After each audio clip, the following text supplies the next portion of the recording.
et je vois des jeunes rares. Je parle en toute connaissance de cause et en bonne foi. Je vois des jeunes qui musul intéressés forcément à la politique. De plus en plus de jeunes qui te disent man dama bëgg adhérer ci parti bi parce que. Et là, c'est quelque chose c'est devenu, ça s'est fait de manière, on va dire, naturelle, entre guillemets. Spontanée, parce que nous avons beaucoup de injustice. Et c'est ce qui s'est passé. C'est-à-dire que votre sanction, ça s'est vu lors des élections législatives. Élections législatives, je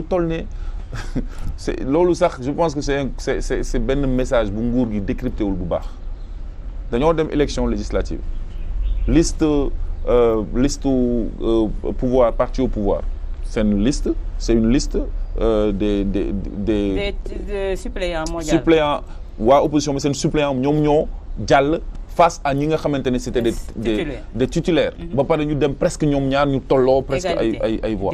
Donc lolu c'est un message fort. Même bu fekkentene effectivement Ousmane Sonko lañ doon gis, mais c'est un message très fort. Et je pense que votre sanction c'est ça qui va justement faire tomber ce pouvoir parce que simplement ils sont en train de tout faire pour une animosité entre nous et la population. Quand on parle du bilan de Macky Sall, il a un bilan, c'est vrai. Parce qu'effectivement, si tu es élu pour 12 ans, mais on n'en est plus aux questions de bilan. On en est à la sympathie humaine.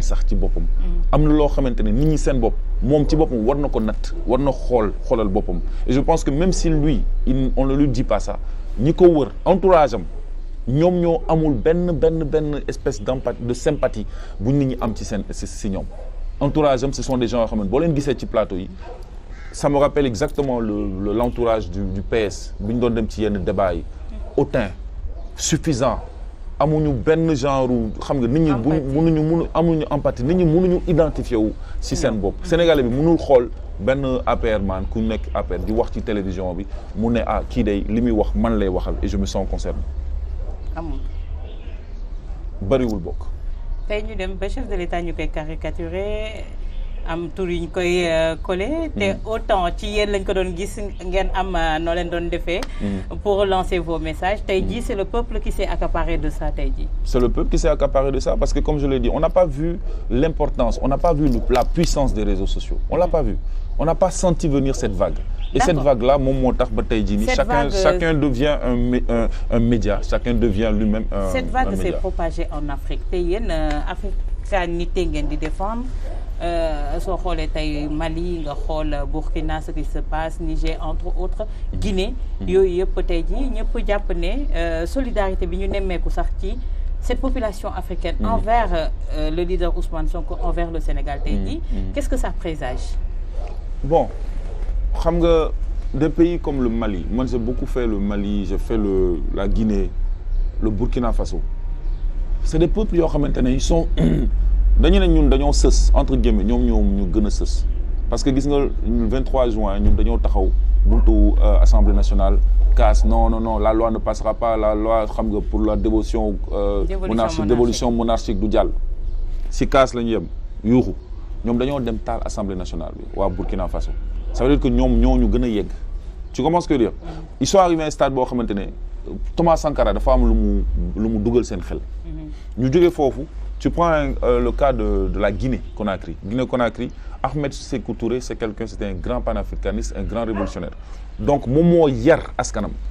Tu vas au Mali, le Mali est connu aussi pour depuis l'empire du Manding, ça on va dire, pour être un peuple très fier et révolutionnaire. Tu comprends? Donc ñetti dëkk yoy dafa am luñ leen moñalel. Il y a une grande différence quand même avec le Sénégal parce que nous, je pense que duma sociologue, mais je pense que le Sénégal est différent tout par rapport à yoy nonou. C'est beaucoup plus apaisé, beaucoup plus calme. Lolo waral depuis indépendance ba légui coup d'état amu fi. Mais ñetti dëkk yi ma la wax yépp amna coup d'état. Côte d'Ivoire nga xamantene mo don ki lolu yépp Côte d'Ivoire sax comme c'est le précaré de la France. Côte d'Ivoire sax amna coup d'état mais coup d'état bi bo sétlo ba sétlu ki fi tok c'est parce que c'est la France veut que mu tok fi. Donc instant bi ni fédération bu bess bi may gis né mom moy waja taxaw. Fédération bobu je pense pas que Sénégal na ci bok. Ah ouais? Je ne pense pas que Sénégal na ci bok parce que ñom ils sont dañoo seus rek ci sen combat.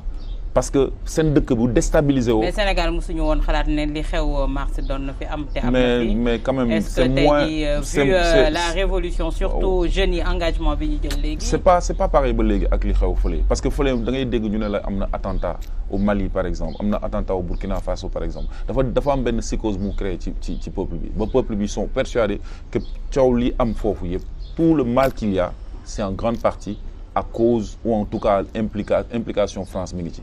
donc on n'est pas arrivé à ce stade ici boo déggee ñu naan ay ba léegi France dégage ñu naan ay Auchan dégage et cetera mais ba tey y a encore lu des quoi loo xamante ne c'est encore très très très français ci ñun.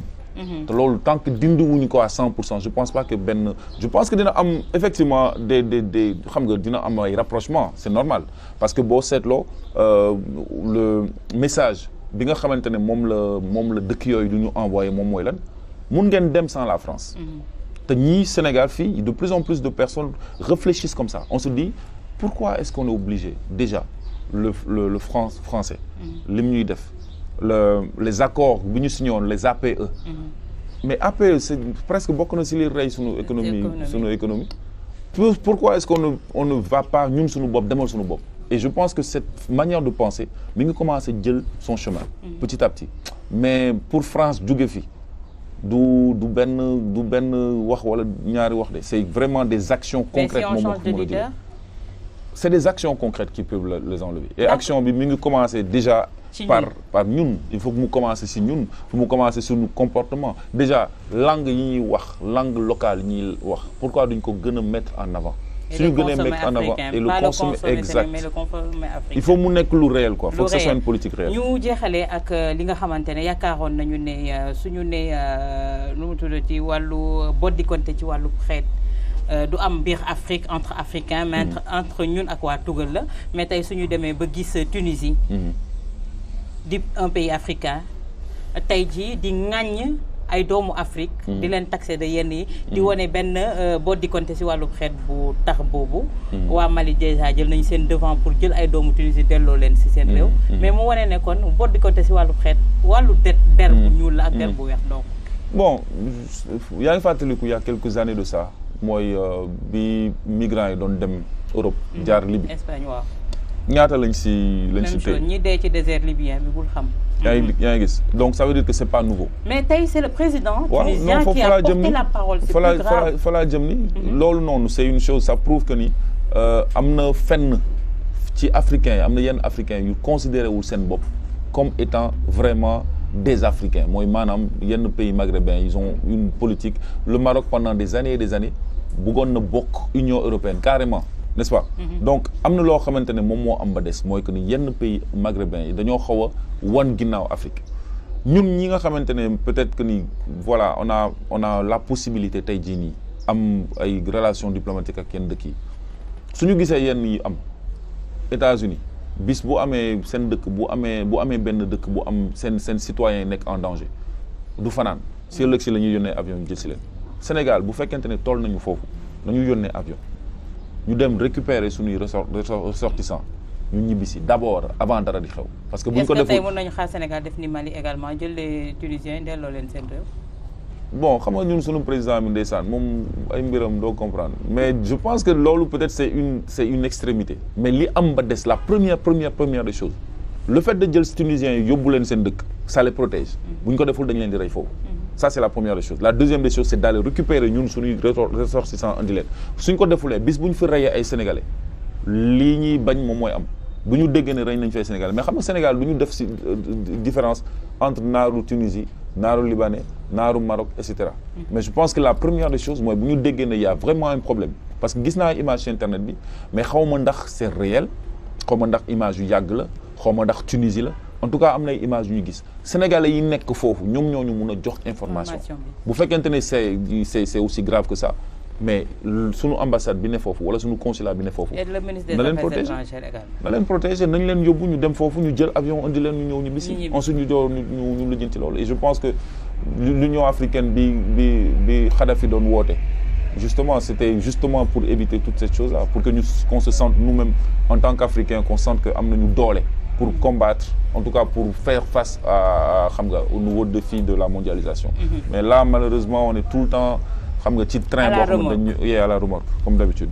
merci Gunman Xuman mais da ñuy may benn kii rek freestyle bu nice boo xamante ne rek sénégalais dinañ ci gis seen bopp rawatina si jamono bi ñuy dund pour terminer en beauté. waaw gis nga ma ne ni ok Sénégal Ndiaye Sénégal Ndiaye yegg si nga Sénégal indiscipline générale doo rek si nit ñu fal niñ fi yàggee rek la ñu fal yegg si nga Sénégal xiir bi dalay dal yamba yomb na fi daal keppa taw rek nga rab taal ay kilo héroïne kooka boo si jël si seen koota moo ni drogue te gën a combat dakkantele Dakar ak Bogota yàlla min na fi très bien mi ngi si jàkk église ak xamb yi dialogue islamo-chrétien catholique naan jullit mandi yegg si nga Sénégal papa ñëpp daw 14 boy la ñu dóor bal waaye ba léegi amul benn coupable yegg si nga Sénégal ku fi ñàngal Macky ngay jàppale yaa ma gën a xam.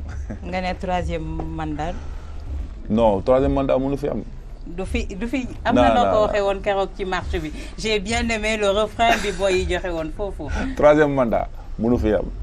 merci beaucoup Gunman Xuman un plaisir toogaat ak yow parce que ça fait combien d'années qu'on s'est pas vu te chaque jour soo doon animé rap du woon rap sax mais reggae la doon animé dans les studios de Walfadjri émission reggae. Machallah, mais on peut t'attendre à Walf pour benn émission reggae tous les mois sans benn yoon. avec plaisir avec grand plaisir. Donc voilà Walf c'est notre maison et puis encore une fois beaucoup de courage à toute l'équipe. Merci beaucoup. Je pense que position bi Walf toogoon depuis des années depuis jamono Sidi Lamine.